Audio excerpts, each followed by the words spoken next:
Welcome to simple recipes. இன்றைக்கி simple ரெசிபீஸில் நம்ம பார்க்க போகிற ரெசிபி புடலங்காய் பொரியல். இதை செய்கிறதுக்கு ஒரு மீடியம் சைஸ் புடலங்காய் எடுத்திருக்கேன். அதை சின்ன சின்ன துண்டுகளாக நம்ம கட் பண்ணிக்கலாம். ஒரு வெங்காயத்தை கட் பண்ணி வச்சுக்கலாம்.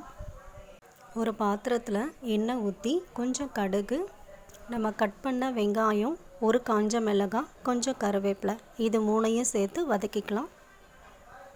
வெங்காயம் கொஞ்சம் வதங்கின பிறகு வெட்டி வச்ச புடலங்காயும் நம்ம சேர்த்துக்கலாம். புடலங்காவை கொஞ்சம் உப்பு போட்டு வதக்கிக்கலாம்.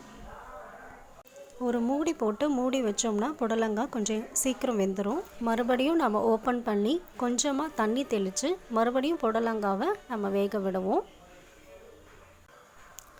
2 பீஸ் தேங்காய், 2 பச்சை மிளகாய், கொஞ்சம் சீரகம், இது மூணையும் தண்ணி விட்டு நம்ம அரைச்சி எடுத்துக்கலாம்.